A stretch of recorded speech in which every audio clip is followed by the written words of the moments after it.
படமாக வெளியாகி நல்ல வரவேற்பை பெற்று பின் முழு நீள திரைப்படமாக உருவாக்கிய திரைப்படங்கள் பல. அதில் தற்போது மாக்கப்ப ஆனந்த் நடிப்பில் உருவாகி வரும் பஞ்சுமிட்டாய் திரைப்படமும் இணைந்துள்ளது. கலரு என்ற பெயரில் வெளியாகிய குறும்படம் இப்போது பஞ்சுமிட்டாய் என்ற பெயரில் மாக்கப்ப ஆனந்த், நிகிலா விமல், சென்ராயன் ஆகியோரின் முன்னணி நடிப்பில் உருவாகி வருகிறது. சமீபத்தில் இப்படத்தின் இசை வெளியீட்டு விழா சென்னையில் நடைபெற்றது. இதில் சிறப்பு விருந்தினராக இயக்குநர் ப. ரஞ்சித், ராஜமுருகன், தயாரிப்பாளர் டி. சிவா ஆகியோர் கலந்து கொண்டனர். இதில் மேடையில் பேசிய இயக்குநர் ப. ரஞ்சித், கலரு குறும்படத்தை தான் பார்த்துள்ளதாகவும் அப்படம் தனக்கு மிகவும் பிடித்திருந்ததாகவும் அதில் சென்றாயனின் நடிப்பு அனைவரையும் கவர்ந்திருப்பதாகவும் தெரிவித்திருந்தார். படத்தோட மூலக்கதை ஜே.பி. சாணக்கியா. அவர் மஞ்சள் நீலம் சிகப்புன்னு சொல்லிட்டு தீரா நதியில் இந்த சிறுகதை வந்திருந்தது. ஆக்சுவலி நான் ஃபஸ்ட்டு ஷார்ட் ஃபிலிம் பார்க்குறதுக்கு முன்னாடியே அந்த சிறுகதையை நான் படிச்சிருக்கேன். ஜே.பி. சாணக்கியோட தொடர்ந்து அவருடைய சிறுகதைகள் நான் படிச்சுட்டே இருப்பேன். எனக்கு ரொம்ப பிடிச்ச ஒரு ஷார்ட் ஸ்டோரி எழுத்தாளர் அவர்.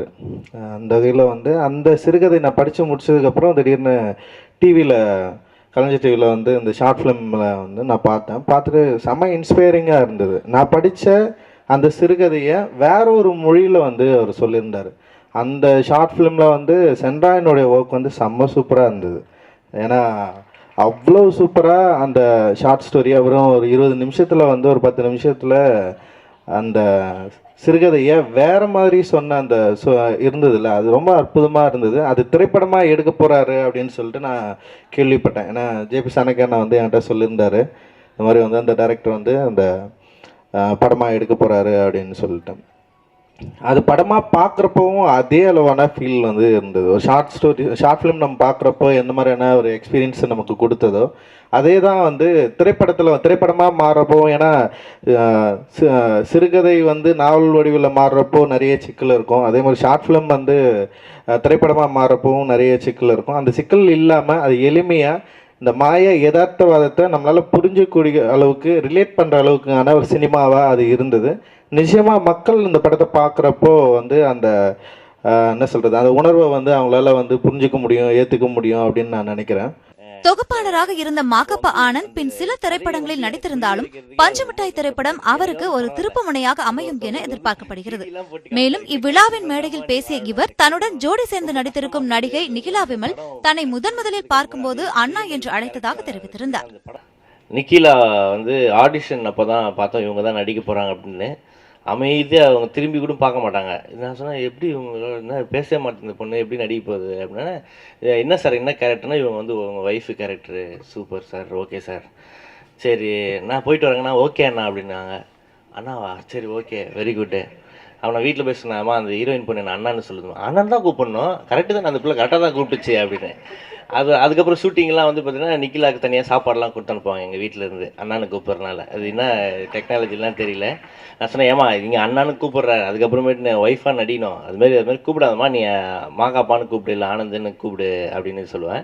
அது கடைசி வரைக்கும் அண்ணான்னு தான் அவங்க இப்போயுமே அப்படி தான் கூப்பிட்றாங்க. ரொம்ப சந்தோஷமாக இருக்குது, இப்படி அழகான ஒரு தங்கச்சி நம்மளுக்கு இருக்கிறது. ஓகே, ரொம்ப சந்தோஷம். ப்ரொடியூசர்ஸுக்கு பெரிய நன்றிகள் சொல்லணும். இந்த ப்ராஜெக்டை எஸ்வி மோகன் சாருக்காக ப்ரொடியூஸ் பண்ணது. இந்த கதையை அவர் என்கிட்ட சொன்னதுக்கப்புறம் நான் என்ன சொன்னேன், சார் தப்பாக நினச்சிக்காதீங்க, அந்த புக்கு கொடுத்தீங்கன்னா நான் அப்படியே உட்காந்து உங்கள் ரூம்லேயே உட்காந்து ஒரு 3 தடவை படிக்கட்டுமா அப்படின்னு. ஐயோ நீங்கள் படிங்க அப்படின்னாரு. ஆனால் அதுக்கு முன்னாடி ஒரு ஆடிஷன் வைக்க போகிறேன் அப்படின்னோடனே, இது ஃபுல்லாக கிராஃபிக்ஸில் தான் இருக்க போகுது அப்படின்னோடனே, நீங்கள் இப்போ ஒரு சேருக்கிட்ட நின்றுருக்கிறீங்க அப்படின்னாரு. சரி சேருக்கிட்ட நின்றுருக்கேன், சரி பண்ணாங்க. அப்போ அங்கேருந்து ஒன்று வருது, இது நடக்குது அது நடக்குது அப்படின்னு. அப்போ நிஜமாலுமே எனக்கு ஒரு கொசு ஒன்று கடிச்சிது அப்படின்னு சொல்லிட்டு இப்படி இந்த கொசு அப்படி தட்டி விட்டேன். அப்போ ஆடிஷன் முடிச்சோடனே சொன்னார், எனக்கு உங்கள் யதார்த்தம் ரொம்ப பிடிச்சிருக்கு. எப்படி சார், அந்த கொசு ஒன்று தொட்டினீங்கல்ல சூப்பராக இருந்தது. ஓ சூப்பர், வெரி குட், இனிமேட்டு பார்த்தீங்கன்னா எதுவாக இருந்தாலும் எதையோ தட்டி விட்டுட்டே இருக்கணும் போல, சிஜி படம் இல்லை அப்படின்னு சொல்லி. சார் ஆனால் சும்மா நிஜமால தான் சொன்னேன், சும்மா விளையாட்டு சொன்னேன் சார், ரிஜெக்ட் பண்ணுறாதீங்க. மேலும் சிறப்பு விருந்தினர்களுள் ஒருவராக கலந்து கொண்ட இயக்குனர் ராஜமுருகன் மேடையில் பேசியதை காணலாம். இந்த படத்தோட இயக்குனர் மோகன் எனக்கு நெருக்கமான அண்ணன். அவர் பருத்தி வீரனில் அசிஸ்டண்ட்டாக ஒர்க் பண்ணிட்டு இருந்த டைம்லேருந்தே அவரை நல்லா தெரியும். தான் நம்புகிற சினிமாவுக்காக, நல்ல சினிமாவுக்காக அவர் சந்தித்த போராட்டங்கள், இந்த செகண்ட் வரைக்கும் சந்திக்கிற போராட்டங்கள் எனக்கு தெரியும்.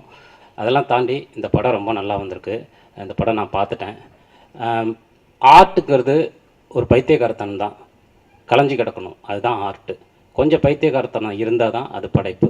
ரொம்ப ரூல்ஸோட ரொம்ப பர்ஃபெக்டாக இருந்தால் அது ஸ்போர்ட்டு. அது இப்போ ஸோ இந்த படம் வந்து ஒரு கொஞ்சம் பைத்தியக்காரத்தனம் பண்ண படம், அதனால நல்ல படம். பாரதியிலேருந்து பஷீர்லேருந்து குரோசவா வரைக்கும் பைத்தியக்காரங்க தான். ஸோ அப்படி இந்த படம் வந்து ஒரு அழகான பைத்தியக்காரத்தனம், ரொம்ப புது அனுபவமாக இருக்கும். சமகாலத்தில் இந்திய சினிமாவில் தொடர்ந்து நடைபெற்று கொண்டிருக்கக்கூடிய புதிய புதிய முயற்சிகளில் இது ஒரு முக்கியமான முயற்சியாக இருக்கும் அப்படின்னு நான் நம்புகிறேன். மேலும் டி இமான் இசையில் யதார்த்த திரைப்படமாக உருவாகி வரும் இத்திரைப்படத்தின் ஆடியோ விழா அனைவரின் முன்னிலையிலும் விமர்சையாக நடைபெற்றது இதில் குறிப்பிடத்தக்கது. உத்ரா நியூஸ் 7 தமிழ், சென்னை.